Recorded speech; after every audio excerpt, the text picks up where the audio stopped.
오늘은 시편 147편 10절에서 15절의 말씀으로 축복받는 자녀가 되게 하십시오라는 제목으로 은혜를 나누겠습니다.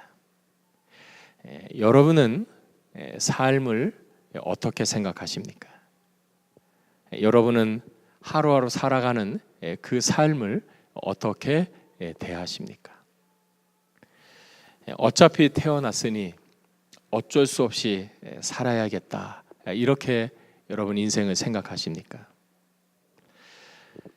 최근에 어느 한 분이 갑작스럽게 심장에 이상이 생겼습니다.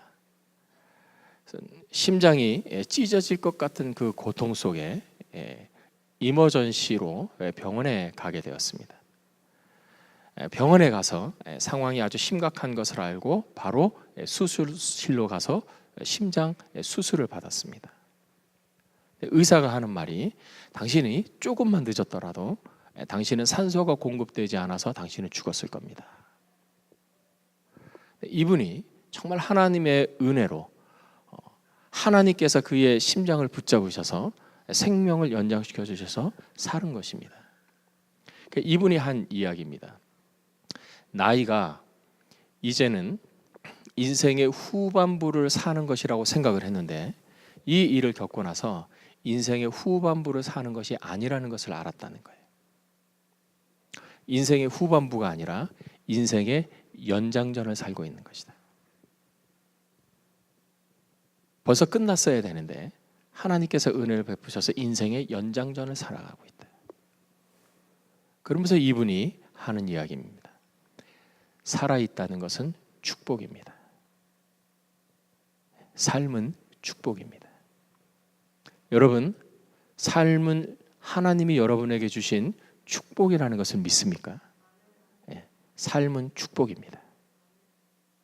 삶의 축복이라는 것은 우리에게 주어진 모든 것들이 다 축복이라는 것입니다. 삶의 축복이라는 것은 가정의 축복인 것입니다. 가정을 통해서 우리는 우리를 도우시는 천사를 경험합니다. 때로 우리가 여전히 미숙하고 성숙하지 못하고 모난 부분들이 깎여지는 성숙하게 해주는 도우미이기도 합니다. 그런 의미에서 가정은 축복입니다. 가정이 축복이라면 가족도 하나님의 축복입니다. 자녀도 하나님의 축복입니다. 때때로 자녀가 내 마음에 들지 않을 때가 있습니다. 자녀가 기쁘게 할 때도 있지만 자녀가 속을 썩일 때도 있습니다. 그러나 우리가 성경의 관점으로 자녀를 보면 자녀는 하나님의 축복입니다. 하나님이 우리에게 축복으로 주신 선물입니다. 그래서 우리는 하나님의 축복이기 때문에 그 자녀를 잘 양육해야 합니다. 어떻게 하는 것이 부모로서 자녀를 잘 양육하게 하는 것일까? 무엇보다도 여러분의 자녀가 하나님의 축복을 받아야 합니다. 우리는 삶을 살아가면서 내 힘으로 어쩔 수 없는 상황, 하나님의 은혜의 도우심이 아니고서는 극복하고 앞으로 나아갈 수 없는 여러 상황들을, 극한 상황들을 경험합니다. 내 힘, 내 지혜, 내 능력, 내 인맥을 다 동원해도 해결할 수 없는 절박한 인간의 한계 상황을 느끼게 하는 그런 때를 우리는 경험합니다. 그것을 넘어가는 유일한 방법은 하나님의 은혜, 하나님의 축복이에요. 자녀를 어떻게 하면 잘 양육하는 것인가? 하나님의 축복을 받는 자녀로 만드는 것입니다. 그러면 어떻게 하면 우리의 자녀가 하나님의 축복을 받는 자녀가 되게 할까? 무엇보다 먼저 첫 번째로 자녀의 잘못과 자녀의 부족함을 용서하십시오. 자녀의 잘못하는 것, 그리고 자녀의 부족한 것을 용서하십시오. 미국의 유명한 소설가인 해밍웨이가 쓴 The Capital of the World라고 하는 그 세상의 수도라고 하는 단편 소설에 이런 내용이 있습니다. 스페인에 어느 아버지가 있었습니다. 그에게 아들이 있었는데 이 아버지가 이 아들과 계속해서 사사건건 충돌이 일어나는 것입니다. 아버지의 시각으로 볼 때 이 아들이 참 마음에 들지 않습니다. 한두 번의 실수면 좋겠는데 동일한 실수를 계속 반복합니다. 거기다가 이 아들이 고집도 셉니다. 그리고 옳지 않은 행동도 합니다. 아버지의 말에 순종하지 않고 계속해서 대듭니다. 그래서 이 아버지가 이 아들을 혼을 내고 책망을 합니다. 그럼에도 불구하고 이 아들이 고집을 피워서 계속 이 아버지와 아들 사이에 언쟁이 있고 충돌이 일어납니다. 마침내 이 아들이 아버지의 그 책망을 견디다 못해서 집을 떠나서 가출을 하고 맙니다. 가출을 해서 몇 년 동안 집에 돌아오지를 않습니다. 이 아버지는 아들이 나간 후에 괴로움을 경험합니다. 마음이 아픈 것이죠. 언제 아들이 돌아올까? 그런데 아들이 돌아오질 않습니다. 그래서 이 아버지가 마음을 고쳐먹고 아들을 용서하기로 결심하고 신문 광고를 냅니다. 파코는 이 아들인데 스페인에게서는 아주 흔한 이름이라고 합니다. 신문 광고에 이렇게 된 것입니다. 파코, 화요일 낮 12시에 몬타나 호텔 앞에서 만나자. 너를 용서했다. 아빠. 아주 심플하게 신문 광고를 냈습니다. 그리고 이 아빠는 그 예정된 시간 그 12시에 호텔 앞에 가보았습니다. 호텔 앞에 도착한 이 아버지는 깜짝 놀랐습니다.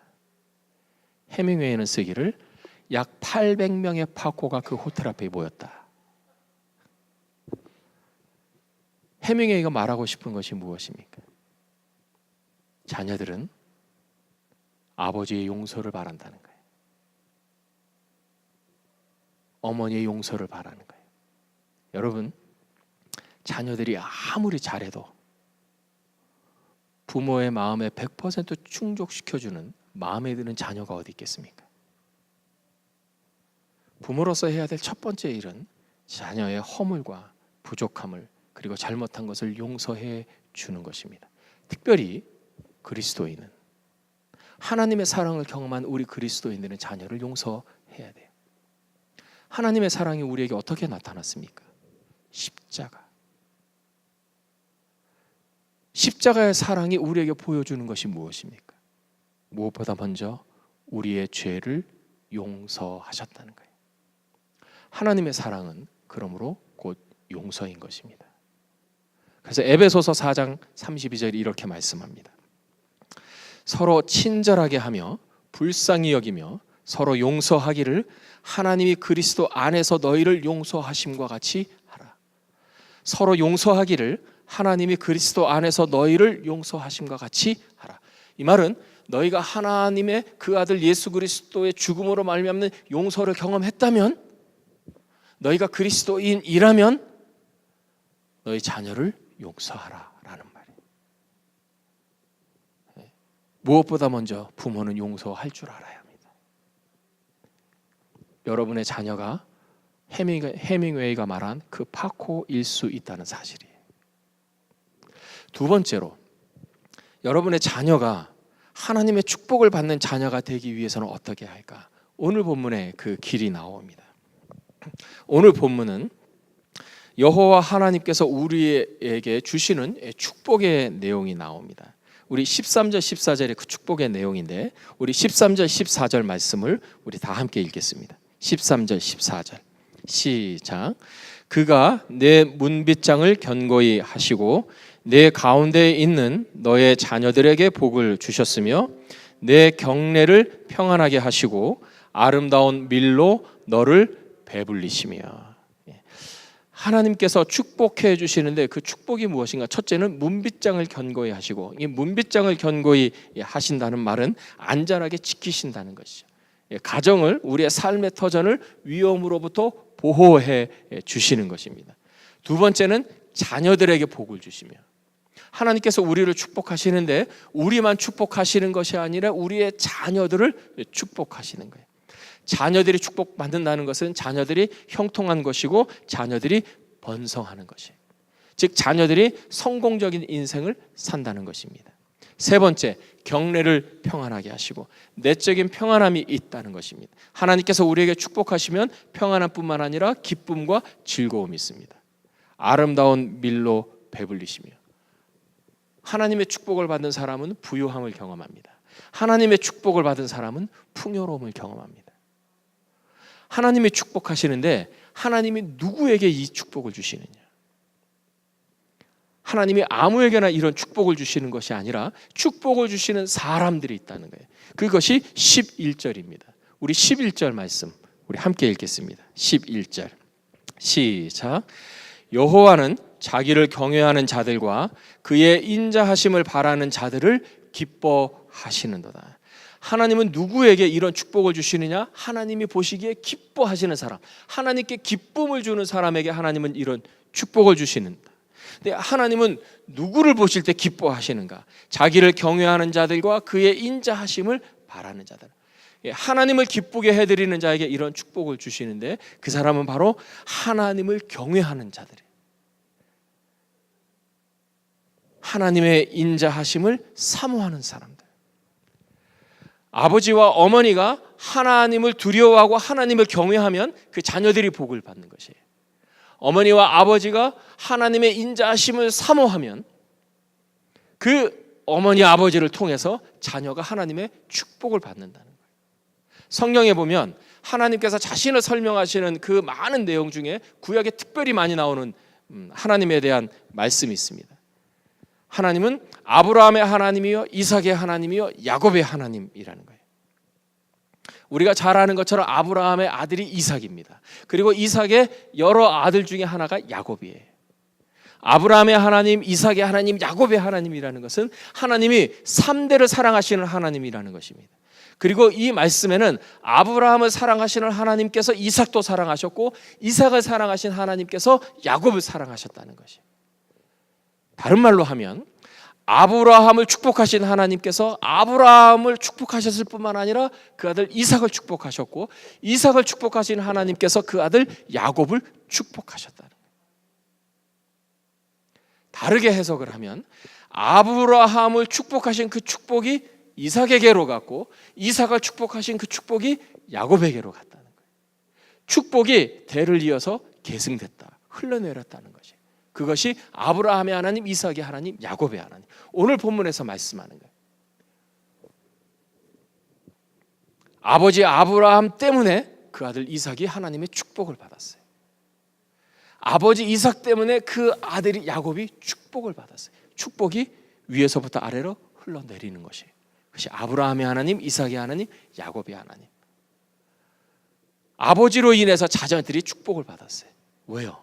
오늘 본문의 말씀처럼 이 아버지가 하나님을 경외하고 하나님의 인자하심을 사모했기 때문에. 그것이 바로 성경이 우리에게 가르쳐 주시는 가정의 모습, 신앙적인 가정의 모습입니다. 아버지가 잘하면 가족이 복받습니다. 아버지, 어머니 여러분 저를 한번 따라해 주세요. 내가 잘하면 내 자녀가 복받는다. 복이 계승이 되는 거예요. 복이 흘러가는 것이. 자녀에게 해줄 수 있는 가장 큰 축복은 하나님의 복을 받게 하는 것입니다. 하나님을 경외하는 여러분이 되십시오. 하나님의 인자를 사모하는 부모님이 되십시오. 여러분을 통해서 하나님의 복이 여러분의 자녀에게 임할 것입니다. 세 번째로, 자녀가 복을 받기 위해 부모는 어떻게 해야 하는가? 여러분의 자녀에게 사랑한다고 말하십시오. 여러분은 최근에 여러분의 자녀에게 사랑한다고 말해보신 적이 있으신가요? 여러분은 여러분의 자녀에게 내가 너를 사랑한다라고 얼마만큼 사랑의 고백을 해보셨습니까? 사랑의 고백에, 부모의 사랑의 고백이 중요한 그 이유를 개그맨인 이영자 씨가 자기의 삶을 나누면서 이야기를 했습니다. 우리 잠시 한번 동영상을 보도록 하겠습니다.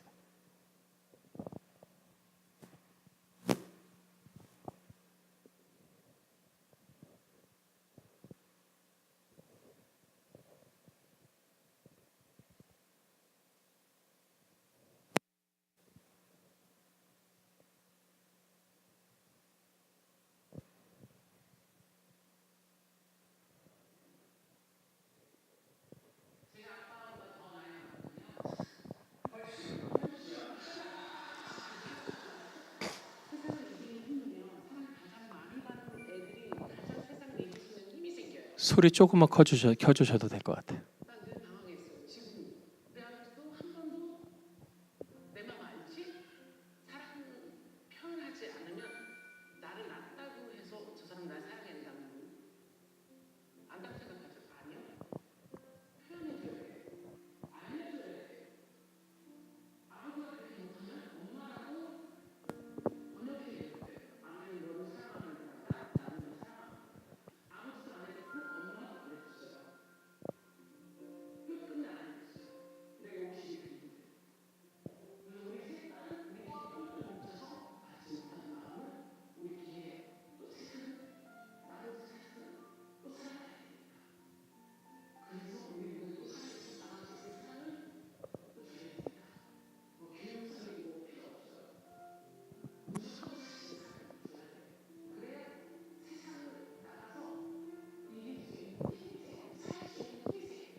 예, 여기까지 보겠습니다. 예, 여기까지 보겠습니다. 예. 부모로서 자녀에게 사랑 고백하는 것은 매우 중요합니다. 표현되지 않는 사랑은 사랑이 아닌 것입니다. 자녀에게 사랑한다고 고백하십시오. 자녀에게 내가 너를 주님의 이름으로 축복한다고 말하십시오. 우리는 못 느끼지만 자녀들은 그 말이 큰 힘이 됩니다. 이영자 씨가 말한 것처럼 인생은 살아가는 큰 힘이 되는 것입니다.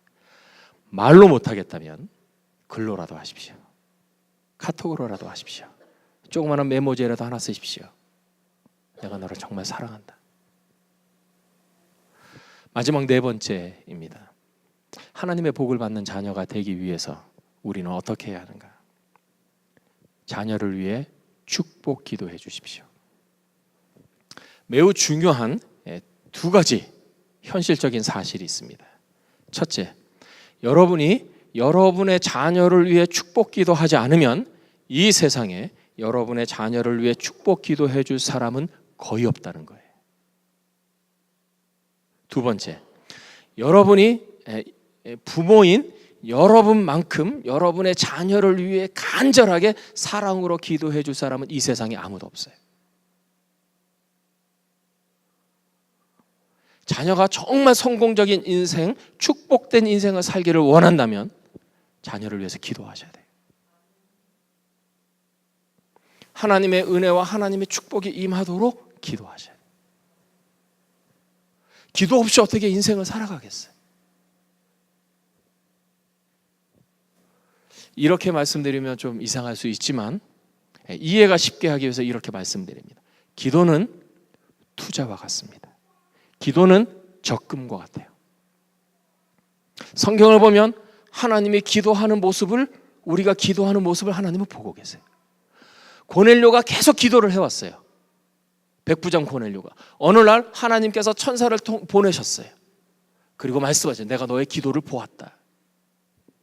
하나님은 고넬료가 기도하는 그때를 계속 보고 계셨던 거죠. 하나님 편에서 보자면 그 기도가 적금으로 쌓였던 거예요. 우리의 기도는 적금과 같아요. 영적인 적금과 같아요. 그것이 쌓입니다. 하나님 앞에 쌓여요. 여러분이 여러분의 자녀를 위해서 드리는 그 기도가 여러분 할 때는 아무런 느낌이 없고 하나님이 정말 내 기도를 들으시는가 깨닫지 못하지만 하나님은 여러분의 기도를 들으신다는 사실, 그리고 분명한 2000년의 기독교 역사를 통해서 보여지는 분명한 한 가지 사실, 부모가 기도하는 자녀는 결코 망하지 않습니다. 부모가 기도하는 자녀는 결코 망하지 않아요. 대표적인 인물들 조지 뮬러, 어거스틴. 여러분 다 자녀를 사랑하시는 줄을 믿습니다. 자녀를 위해서 마음껏 기도하세요. 축복하며 기도하세요. 자녀들에게 내가 너를 사랑한다, 내가 너를 축복한다라고 말할 뿐만 아니라 하나님께 여러분 기도를 올리십시오. 부모인 여러분의 간절한 그 기도를 들으시고 여러분의 자녀에게 놀라운 축복을 부어주실 줄을 믿습니다. 여러분의 자녀가 하나님의 축복으로 여러분보다 더 성공적인 인생을 사는 복된 하나님의 복에 풍성하게 넘치는 가정들이 되시기를 주님의 이름으로 축복합니다. 기도하겠습니다.